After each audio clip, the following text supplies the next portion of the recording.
بسم اللہ الرحمن الرحیم۔ اچھا بچوں، آج کا جو ہمارا نیکسٹ ٹاپک ہے وہ ہے جی اسلامی تصور ملت کی خصوصیات ہیں جی، significance of the Islamic government. ٹھیک ہے جی، یہاں پر جو ٹیکسٹ بک کے اوپر جو ٹاپک بنتا ہے وہ بنتا ہے جی حکومت کے اسلامی تصور میں۔ ٹھیک ہے جی، کہ حکومت کا جو اسلامی تصور ہے وہ کیا ہے، کہ اسلام نے حکومت کو کس کس انداز میں جو ہے نا یا کس کس خصوصیات کے ساتھ جو ہے نا وہ بیان کیا ہے۔ یہاں پر بات کرتے ہیں جی کہ نمبر 1 پہ جو کانسیپٹ آف گورنمنٹ ہے اکارڈنگ ٹو دا اسلام، اس میں نمبر 1 پہ آتا ہے جی اقتدار اعلیٰ کی نوعیت۔ ٹھیک ہے جی، نیچر آف سورجنٹی جو ہے کہ جو اس نیچر کے مطابق کہ جو اختیارات حکومت ہے، اختیارات حاکمیت ہے، وہ تمام تر اختیارات جو ہے وہ اللہ رب العزت کے پاس ہیں جی۔ ٹھیک ہے، اب اس عمل کو نفاذ کے لیے، اس عمل کو پورا کرنے کے لیے اللہ تعالیٰ کی ذات نے انسان کو سیاسی نظام کا جو ہے نا وہ ایک طریقہ بتایا ہے کہ عوام کیا کرے، کہ چونکہ حاکمیت تو ہے اللہ کے پاس، تو عوام کے لیے لازم ہے کہ وہ اپنے کچھ نمائندوں کا انتخاب کرے جو اس حاکمیت کے اختیارات کو بطور اللہ کی امانت استعمال کرے۔ ٹھیک ہے جی، یعنی کہ اللہ کے حکم کے مطابق وہ استعمال کریں گے اور عوام کی مرضی سے کے مطابق استعمال کریں گے، اور یہ جو اللہ نے حکم دیا ہوا ہے اس قاعدے کے اندر رہتے ہوئے اس اقتدار اعلیٰ کو جو ہے نا وہ استعمال کر سکیں گے، کیونکہ اللہ تعالیٰ، چونکہ اس دنیا کا جو اصل مالک ہے وہ اللہ تعالیٰ کی ذات ہے، اور اللہ کے بنائے ہوئے کسی بھی چیز میں کوئی بھی فرد جو ہے نا وہ رد و بدل نہیں کر سکتا، اس میں تبدیلی نہیں کر سکتا، اس میں ترمیم جو ہے نا وہ نہیں کی جا سکتی۔ تو اس لیے جو انسان ہے وہ تمام تر اختیارات کو اللہ کی امانت سمجھتے ہوئے ہی استعمال جو ہے نا وہ کرے گا۔ اچھا جی، اس کے بعد آتا ہے جی خلافت۔ ٹھیک ہے جی، جو خلافت ہے، جو نظام خلافت ہے کہ اسلام کے اندر جب آقا کریم صلی اللہ علیہ وسلم اس دنیا سے جو ہے نا وہ پردہ نشین ہوئے، پردہ فرما گئے، تو اسلام کے اندر جو اسلامک سلطنت تھی وہاں پر جو ہے نا وہ خلافت سے ہی حکومت کا نظام جو ہے نا وہ شروع کیا گیا۔ خلافت سے مراد ایسی سلطنت ہوتی ہے جی جو اسلامی سلطنت جو ہوگی جس کا سربراہ جو ہوگا وہ خلیفہ کہلائے گا، جو اسلامی ریاست میں حکمران طبقے کی حیثیت ہوگی وہ اللہ کے نائب کی سی ہوگی، کہ اللہ کا انسان جو ہے وہ اللہ خود کو اللہ کا نائب تصور کرتے ہوئے، اللہ کی بتائے ہوئے حدود و قیود کے اندر رہتے ہوئے انسان جو ہے وہ اللہ اور عوام کو بیک وقت جو ہے نا وہ جواب دہ ہوگا۔ جو خلیفہ ہوگا وہ ریاست کے امور کو چلانے کا ذمہ دار ہوگا، لیکن اللہ کے بتائے ہوئے طریقوں کے مطابق۔ اگر وہ کہہ سکتے ہیں کہ اگر کسی خلیفہ سے کوئی عوام سوال کرے تو خلیفہ جو ہے نا وہ جواب دینے کا پابند ہوتا ہے، اور اسلامی ریاست میں جو خلیفہ کا انتخاب ہے وہ عوام نہیں کر سکتی۔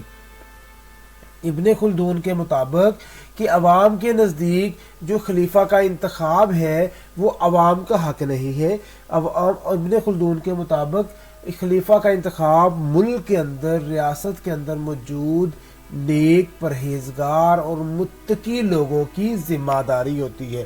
اور جس کو بھی کہنے کے منتخب کرنا ہے وہ فرد جو ہے نا وہ سستی جو ہے نا وہ شہرت کا حامی نہ ہو، وہ بلکہ ذہین ہو، بہادر ہو،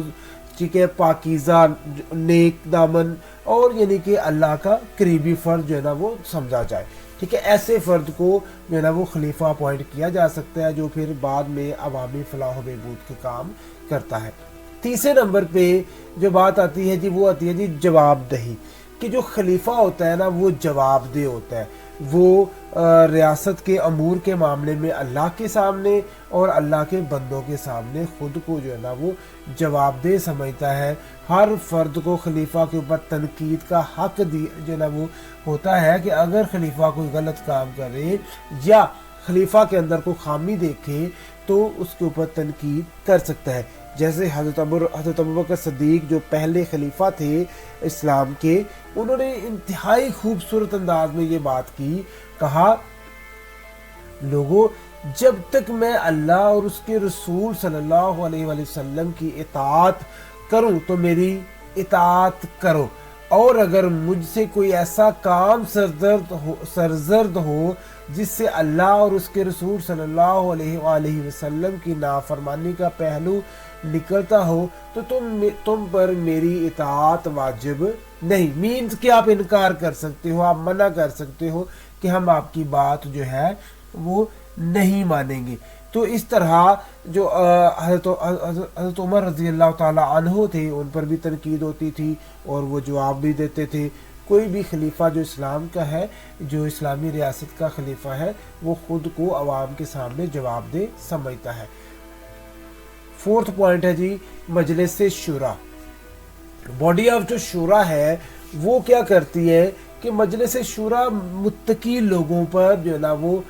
मुत्तकी लोगों पर मुश्तमिल होती है। जो रियासत है, मुल्क है, उसको उसके अमूर को चलाने के लिए जो है ना वो नेक सीरत लोगों को चुनकर एक ग्रुप ऑफ पीपल बना दिया जाता है। लोग ग्रुप जो कि रियासती अमूर को चलाने के लिए कवानीन साजी का जो है ना वो काम करते हैं, रियासती अमूर को चलाने के लिए जो है ना वो खलीफा को मशवरा देने के जो ना वो पाबंद होते हैं। लेकिन खलीफा के लिए लाजम नहीं है कि वो हर जो है ना वो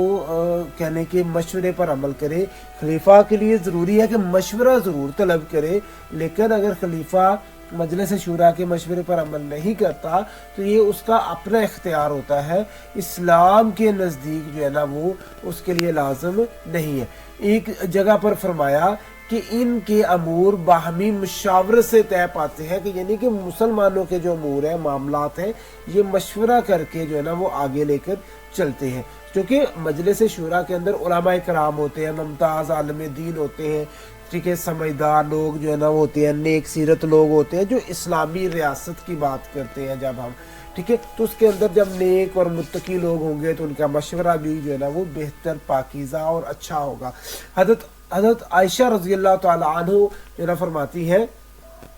कि आका करीम सल्लल्लाहु अलैहि वसल्लम से बड़ा मैंने किसी को मशवरा करने वाला नहीं पाया, कि वो उनकी कहने की जब हर जो भी काम करते थे आका करीम सल्लम तो उसमें मशवरा जो है ना वो ज़रूर किया करते थे। हज़रत अबू बकर सिद्दीक रज़ी अल्लाह ताला अन्हु ने सहाबा कराम से मशवरा किए बगैर कोई फ़ैसला कभी भी नहीं किया। हज़रत उमर रज़ी अल्लाह ताला अन्हु के ज़माने की बात कर ले तो मशावरत का सुनहरी दौर था उस वक़्त, क्योंकि जब वो किसी लश्कर को भेजते थे तो कह के भेजा करते थे कि कोई भी काम आपने करना है तो आपने पहले मशवरा करना है, ठीक है, यानी कि कोई भी फैसला करना है तो मशवरे से फैसला करे, ठीक है। इसके अलावा हज़रत अली रज़ी अल्लाह ताला अन्हु अपने बड़े इल्म,